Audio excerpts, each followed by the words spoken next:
Olá, aqui é o professor Rosângelo, estamos aqui em comemoração aos 30 anos da Constituição da República, nesse ciclo de seminários da FADVALE, e o nosso tema será Direitos Fundamentais. A minha perspectiva é fazer uma evolução histórica de como que os direitos fundamentais vêm sendo tratados desde 1988, para que nós possamos perceber, hoje em dia, a relevância desse tema. Logo no início, quando a Constituição de 88 é promulgada, o primeiro debate que ocorreu na academia foi o conceito de direito fundamental.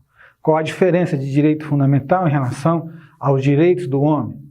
Qual a diferença dos direitos fundamentais em relação aos direitos humanos?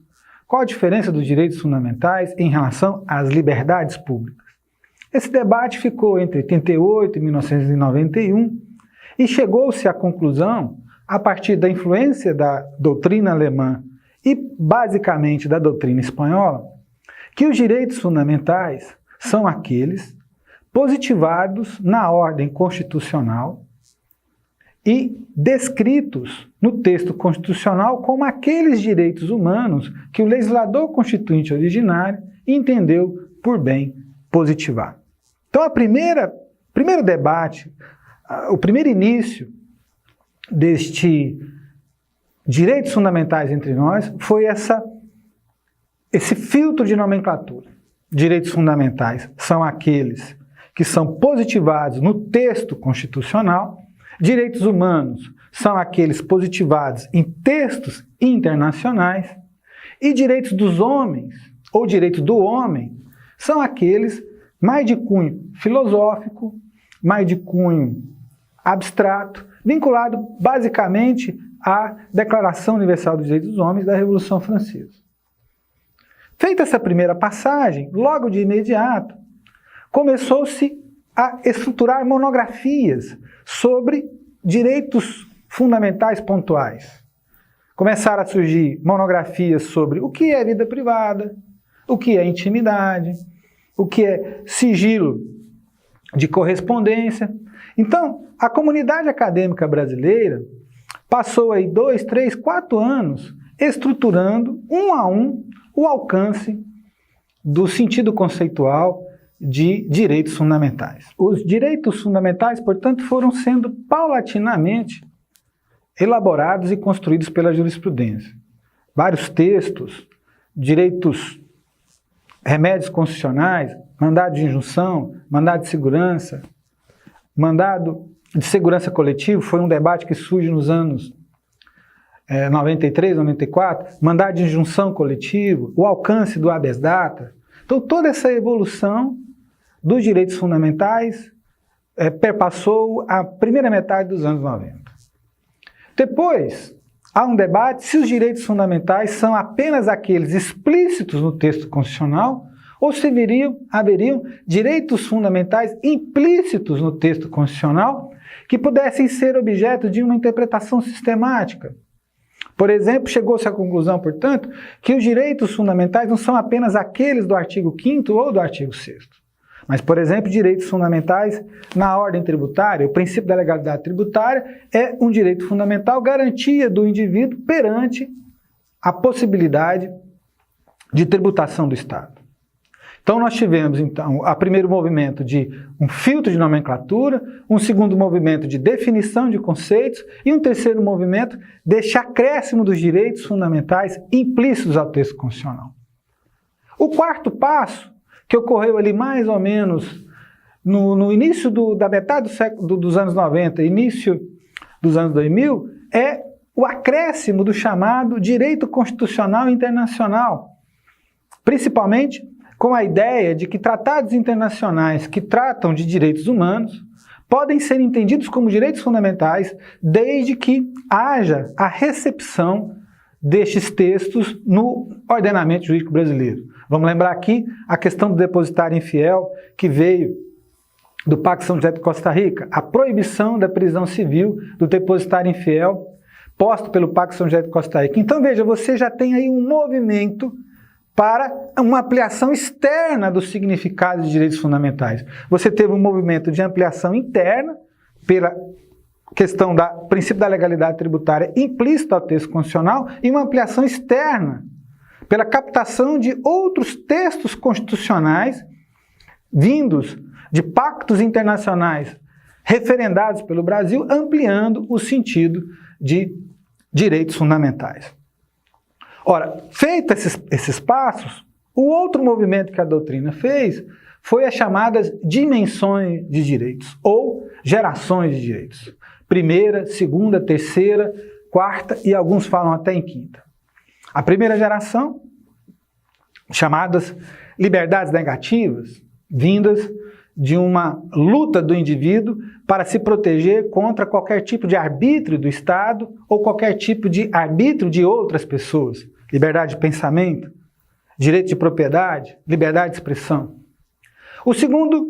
A segunda dimensão, as chamadas liberdades materiais ou direitos materiais, direito à moradia, direito à educação, direito à saúde. Direitos fundamentais de terceira geração, meio ambiente equilibrado, direito que as futuras gerações possuem, de que recebam das gerações presentes uma herança de meio ambiente adequada. Ora, qual foi o debate nesta época? Como que eu posso falar de uma segunda ou de uma terceira dimensão se a primeira ainda não foi realizada? Se a segurança pública e a violência e a garantia de direitos do indivíduo ainda é relativizada entre nós? Como é que eu posso falar de liberdades materiais, de um direito pleno à saúde, de um pleno emprego, se eu ainda não resolvi os problemas de primeira dimensão? A conclusão que se chegou é que há que se fazer a crítica a essa ideia de uma dimensão substituir a outra, mas tem que se fazer uma leitura em que elas se interpenetram. O Brasil é um país complexo. O Brasil é um país em que convive com violência pré-moderna, em que o indivíduo ainda é posto em risco, e situações pós-modernas em que direitos, por exemplo, de quarta geração, como um direito à informática, um direito de estar vinculado a essa globalização de mundo, já está presente entre nós. Portanto, o administrador público e o cidadão acabam convivendo de maneira no cotidiano com esses 3 níveis, esses 4 níveis de direitos fundamentais, não podendo falar de um se sobrepõe ao outro. Nesses 30 anos, o outro passo que se dá, ali pelos anos 2000, é a ideia da verticalização e da horizontalização dos direitos fundamentais.